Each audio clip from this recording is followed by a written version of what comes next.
Bienvenidos al Oráculo del Pensamiento y la Expresión, una experiencia filosófica en la red.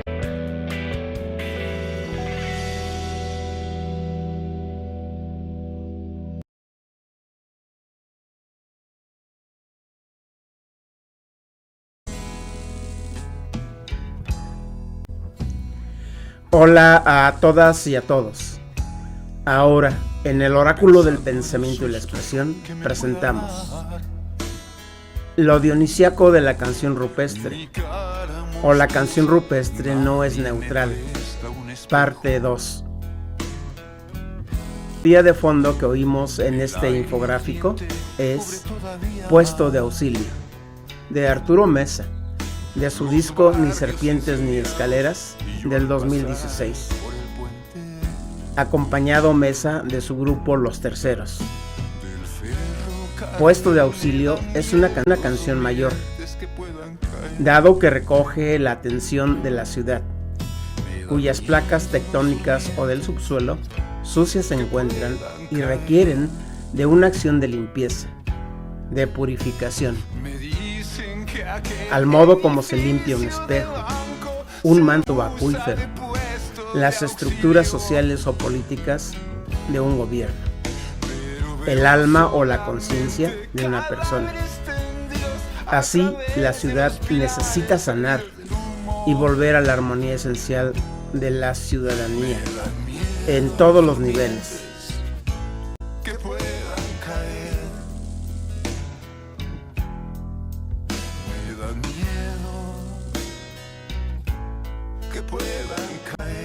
Una ciudad siempre con un grito de auxilio en la garganta, a veces desgarrador, otras veces de rabia y de harta, de estar ya harta, en espera a que el espíritu del sueño y embriaguez o de un arte mayor acuda al llamado,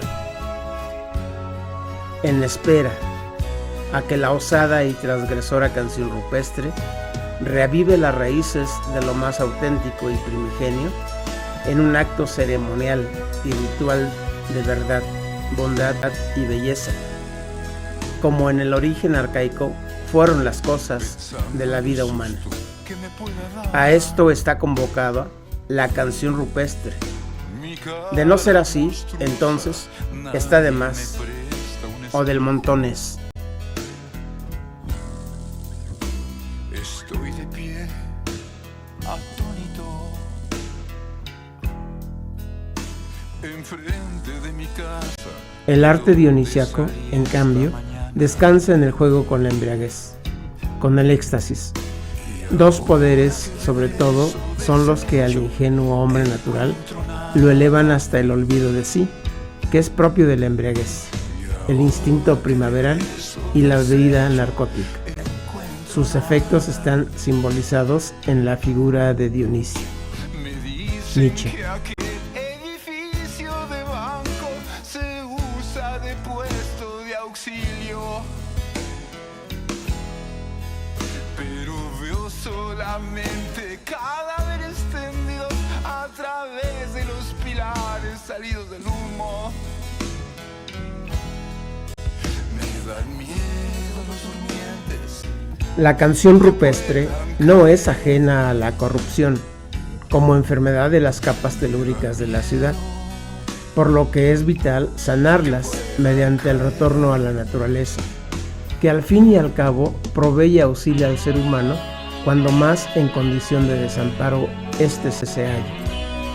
Pero es fundamental mantener viva la llama de las tradiciones, de las culturas arcaicas y la canción rupestre en el fondo, y con raíces dionisíacas, es una gran oportunidad, y acaso la vía más humana para evitar que la flor de la verdad, la bondad y la belleza de esta tierra agonice y muera finalmente. El arte musical y la conciencia dionisíaca es más humanista que toda la parafernalia de los procesos culturales que cabalgan sobre el imperio y autoritarismo de la música de Apolo, el dios resplandeciente, guardián del orden coercitivo y de los racionalistas imperativos y reglas positivistas a que se somete la existencia humana. ¿Cómo puede una poética o un arte musical liberar a la ciudad?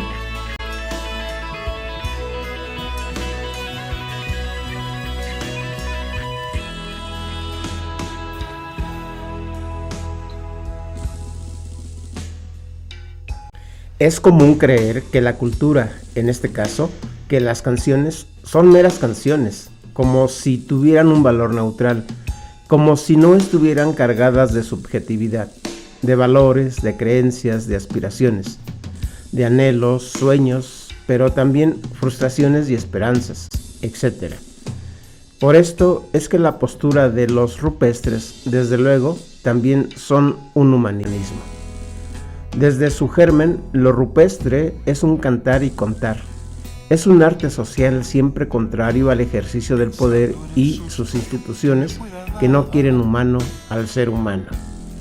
En esencia, la canción rupestre no puede permanecer indiferente o neutral ante la pobreza, la injusticia, la violencia, la falta de oportunidades de acceso al trabajo, salud y educación, o bien, más recientemente, al sinsentido, por ejemplo, con el cual viven las sociedades tecnificadas y conectadas al fluir de datos o de la información, que al parecer han caído en un estado de paroxismo indiferente.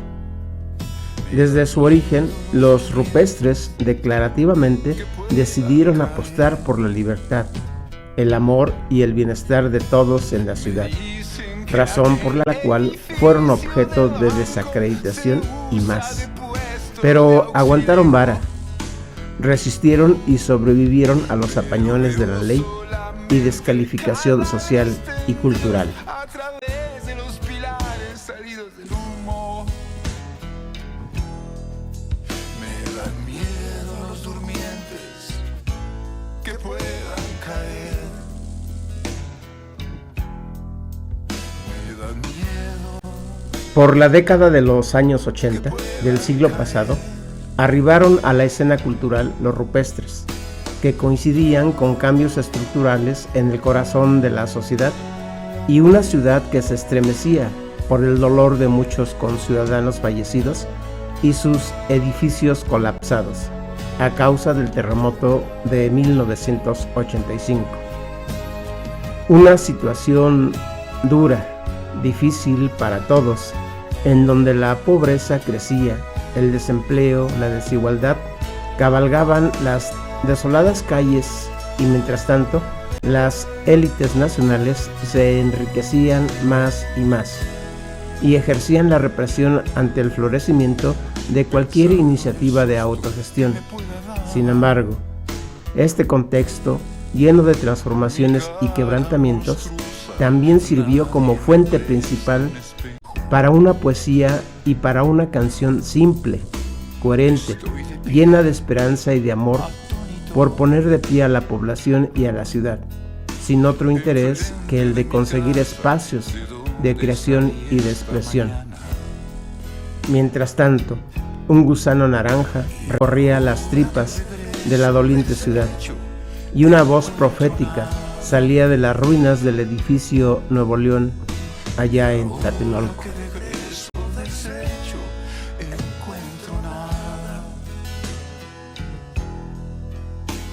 Me dicen que aquel edificio de banco se usa de puesto de auxilio.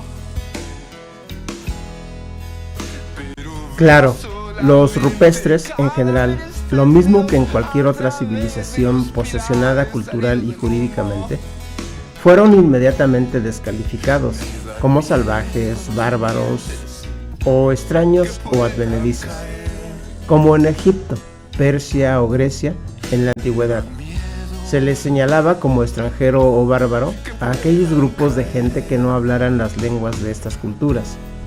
Pero como suele suceder, y a pesar del desprecio por los extraños o por los raros, la clase social en el poder y la cultura imperante suele absorber algo de lo nuevo presentado por lo ajeno, e incluso sentir una atracción obsesiva por lo prohibitivo o elementos que se rechazan de una cultura contraria o distinta. Algo tan simple como la imagen de la hija única de una familia burguesa saliendo con el ñero del barrio, o la princesita con su galán y héroe de la vecindad, o el rey del barrio.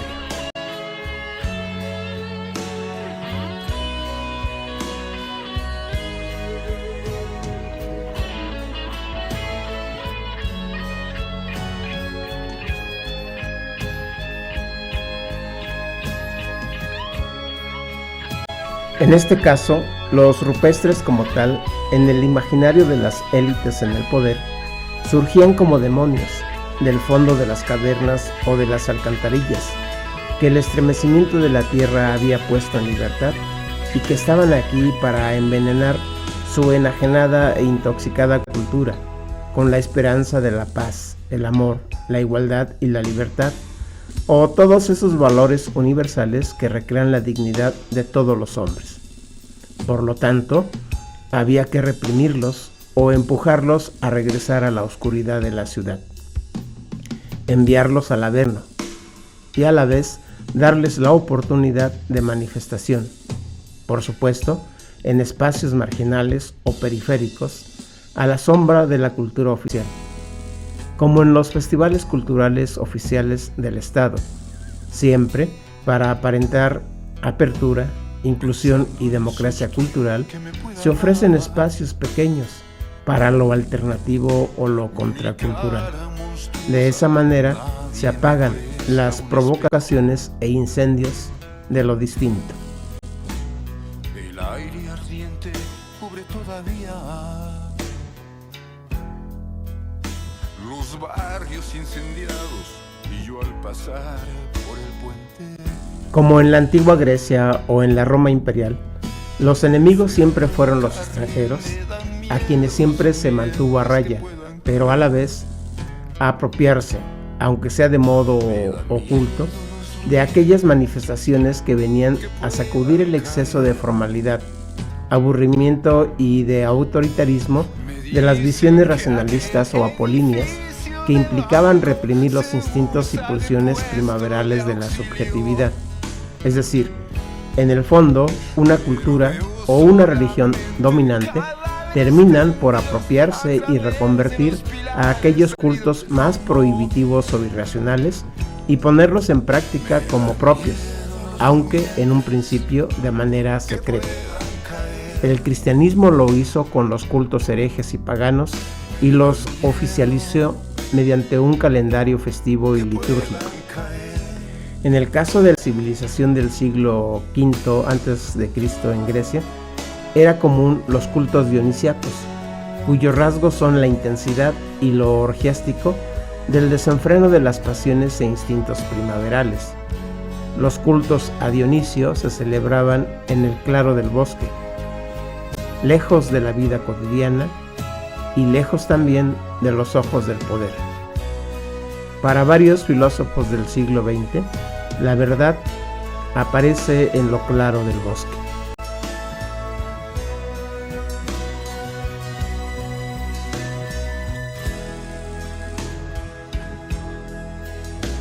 Pensando en el susto que me pueda dar.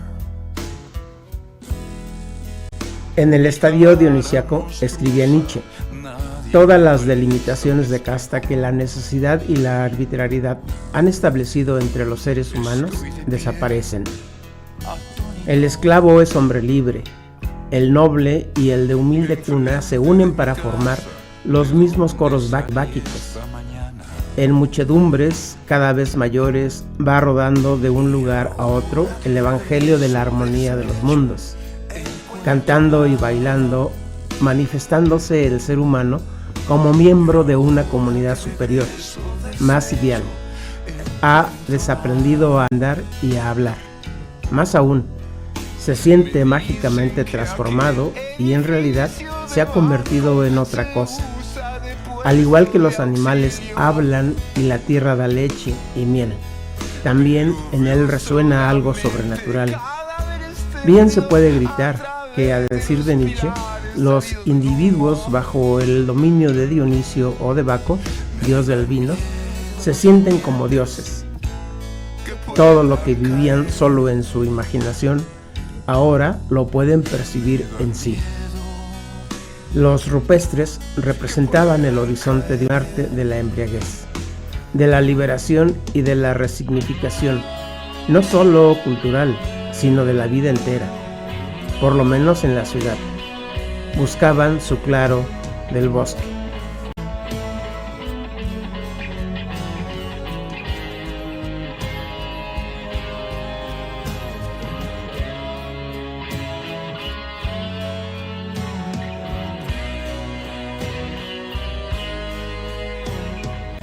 No deja de ser curioso o sorprendente que a la estructura de lo racional de una civilización o de una persona, lo transgresivo, lo mágico, lo chamánico, lo mitológico, lo salvaje, lo ilógico y hasta la locura, siempre le son más excitantes.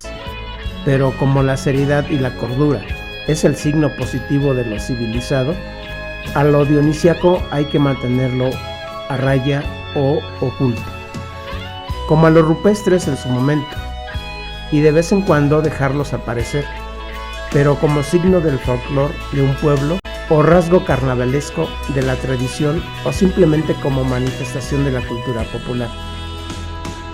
A los rupestres le fue asignado un signo de neutralidad, algo así como una expresión inocente de la rutina y vida urbana de la ciudad. Con el paso del tiempo, lo rupestre devino en una postura crítica ante el abuso del poder. A algunos rupestres, sin embargo, el deseo de fama los hizo claudicar y renunciar a un proyecto colectivo. Se entregaron al acomodo del poder e incluso proclamarse como seres divinos, es decir, como ángeles caídos. Y así viven.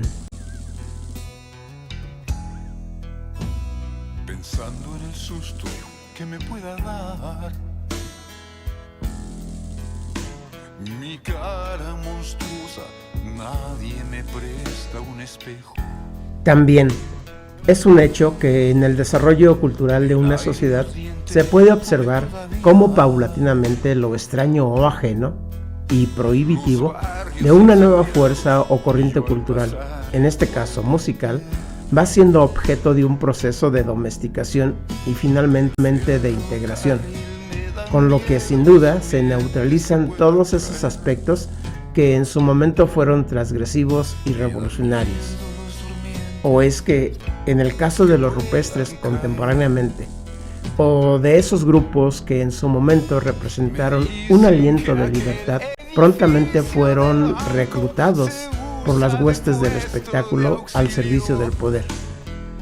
O como ahora, ya porque circulan en las redes sociales, se comportan como estrellitas fabricadas por la industria cultural. Muchos grupos, desde sus inicios, la tirada era aparecer y cantar en la tele, por lo que era necesario adoptar, o mejor, imitar un look de algún grupo extranjero que ya tuviera en el mercado éxito. Se entregaron a las apariencias apolíneas. En la actualidad, en la sociedad del tiempo computacional e informacional, se aparenta o se juega con la ilusión de que Dionisio es Apolo.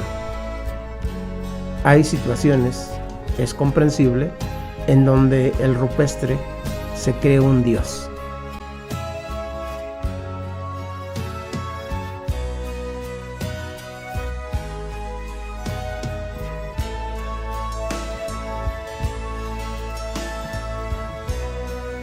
El mérito de la sociedad de la información quizás consista en anular los puntos de vista contrarios, como cuando los átomos son eléctricamente neutrales, esto es, el momento en el que existe un número igual de cargas positivas y negativas. Llevado esto al terreno de lo social, es indudable que esto acontece día a día en nuestro espacio de vida, lo cual es penoso. Claro, conceptualmente la neutralidad se entiende como la situación jurídica política de una nación que decide no tomar parte en una guerra promovida por otra y que se acoge al sistema de derechos y obligaciones inherentes a tal actitud. Jurídicamente, a la neutralidad se le define como el respeto de los derechos de los otros, pero también se puede ver como indiferencia. De pronto todo vale. Lo mismo un burro que un gran profesor, un científico que un influencer. Pero veo solamente cadáveres tendidos a través de los pilares salidos del humo. Me dan miedo los durmientes que puedan caer. La teoría y práctica de la información es la neutralización de toda vibración humana, como si se tratara de apagar cualquier latido del corazón y del pensar, cualquier brizna de vida diferente a la electrizante y paralizante corriente de datos que empujan la vida hacia una desmaterialización creciente. ¿Se imaginan a Apolo o a Dionisio imparciales, neutros, acordando un pacto de igualdad? Toda igualdad mata, decía Nietzsche. Nada más ambiguo y ambivalente que la neutralidad en la actualidad. La neutralidad es una ilusión, más bien se ha vuelto una comodidad, es decir, un estado o situación en la que la sociedad e individuos, incluso ante los conflictos más violentos, denigrantes y aterradores de unos contra otros, se colocan como neutrales e imparciales. La neutralidad llega a confundirse con tolerancia.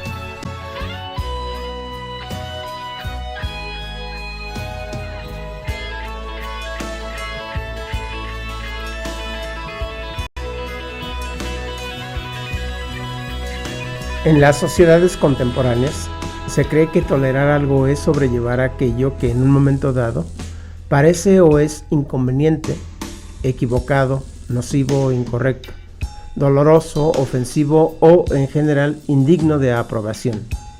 O sea, lo que está en juego es la toma de decisión y lo que se presume siempre es la indecisión y ambigüedad.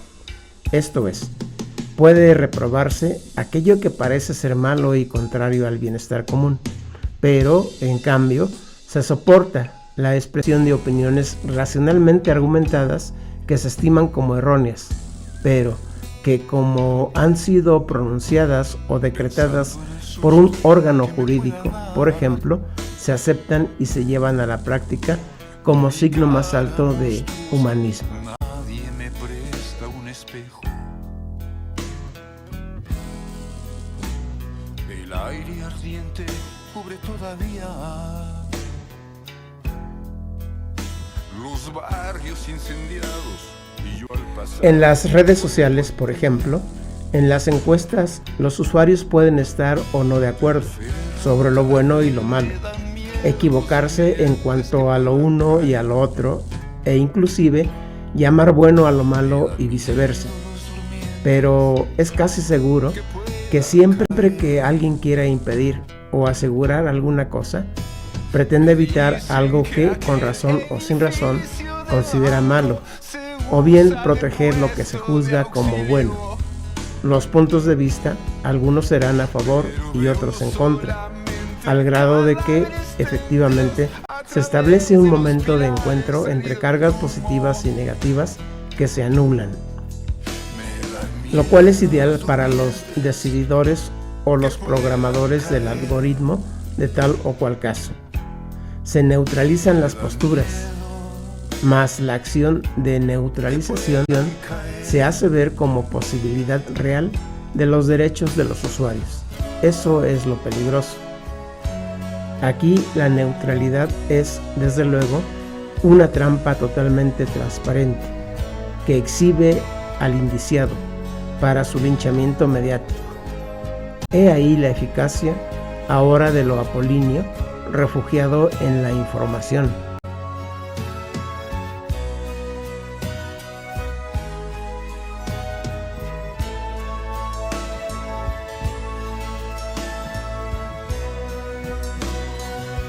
No hay que perder de vista que la conciencia del poeta rupestre se configura insertada dentro del contexto o hábitat y pertenencia a una comunidad. De ahí que pueda influir directa o indirectamente en la formación del gusto y carácter de la vida social y cultural. La canción rupestre tiene a su alcance el ser y el existir del auditorio, por lo que ha de conducirse ética y estéticamente en pro del bienestar humano. El rupestre se identifica como parte de la ciudad, sitio y raíz de solidaridad, de amor, de fraternidad. También es la ciudad lugar de opresión, de envidias, de agresiones, de violencia, lo cual el cantante rupestre procura denunciar y ofrecer alternativas. El canto del rupestre no puede colocarse en la neutralidad. La herencia del auténtico rupestre, para el público o para sus hijos, es la actitud crítica y dionisiaca como opción para una mejor sociedad. A través de los pilares salidos del humo. Me dan miedo los durmientes que puedan caer. Me dan miedo. Asimismo, dentro de la ciudad, el poeta pretende ofrecer alegrías, amistad y fraternidad. En cada canción, el que escuche reacciona, pues se identifica o no con la melodía, la armonía y la letra. El poeta, cantante rupestre, asimismo, encuentra su objetivación en las reacciones y conductas del público.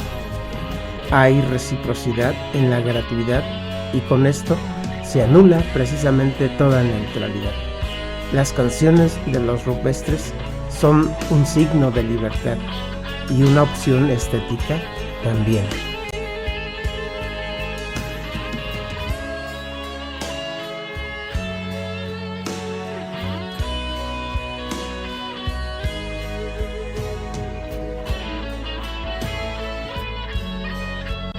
La comunión humana siempre es mundana y mundanos somos todos los de aquí, los de allá, los de acá. La danza del mundo ocurre entre la tensión y distensión, es decir, entre una situación tensa o circunstancia relajada o tirante de menor fuerza. También podría decirse afinada o menos afinada, y que la armonía es el equilibrio de ambas. La armonía no es neutralización, más bien es acuerdo. En todo acuerdo hay diálogo y razón, por lo que entonces se pone en evidencia la importancia de la canción y del cantante rupestre en la esfera cultural. La actividad creativa y escénica del poeta rupestre, sobre todo si su voz habla de lo primero y principal de la vida humana, entonces que irrumpa, que transgreda, que transforme, que simbre la vida entera al modo de Dionisio en las sociedades arcaicas. El rupestre de hoy es el Dionisio de la antigüedad, aunque existan algunos que son como Apolo. Se pueden salvar todavía.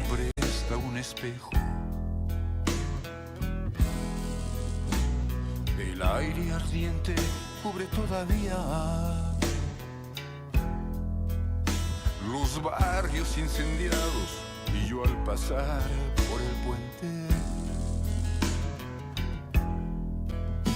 del ferrocarril me dan miedo los durmientes que puedan caer. Me dan miedo los durmientes que puedan caer. Me dicen que aquel edificio de banco se usa de puesto de auxilio,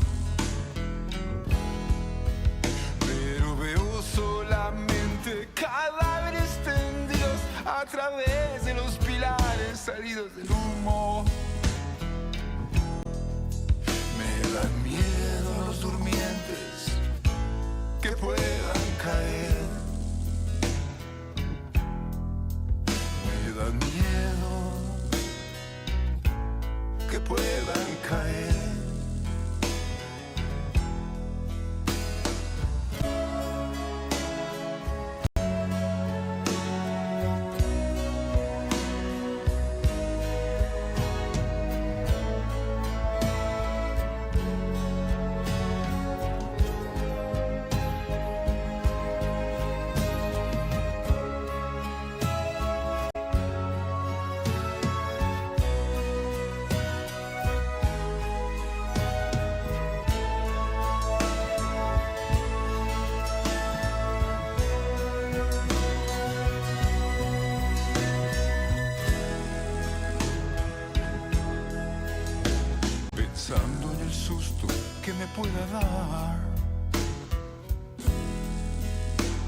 cara monstruosa, nadie me presta un espejo.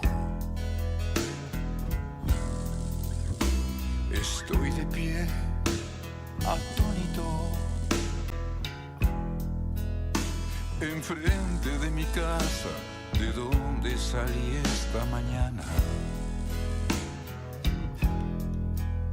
Y ahora que regreso deshecho, encuentro nada. Y ahora que regreso deshecho, encuentro nada. Me dicen que aquel edificio de banco se usa de puesto de auxilio, pero veo solamente cadáveres tendidos a través de los pilares salidos del humo. Me dan miedo los Por todo este viaje, ojalá y haya valido la pena, no dejes de suscribirte al canal del Oráculo del Pensamiento y la Expresión. Ten presente que por más apolíneos que sean estos tiempos computacionales e informacionales, la canción rupestre es un esfuerzo en regresarle el tono arcaico y dionisiaco, es decir, liberador al mundo. Volver a darle sonoridad al mundo, o sea, voz con sentido, pero además de verdad, bien y belleza, gozo, placer, deleite, embriaguez, pachequez y alucina. No importa que tenga que estar e ir contracorriente, a veces quedándose en la orilla y desde ahí contemplar el mundo y ya, pero jamás colocarse en la neutralidad, al modo del paroxista indiferente que ve pasar la vida frente a sus ojos como si de una película se tratara, o como la conducta del usuario en las redes sociales que únicamente ve desfilar las imágenes ante sus pasivos sentidos al tiempo que se congela su pensamiento y le da clic al cursor para consumir y consumir principalmente sensacionalismo y falsa información.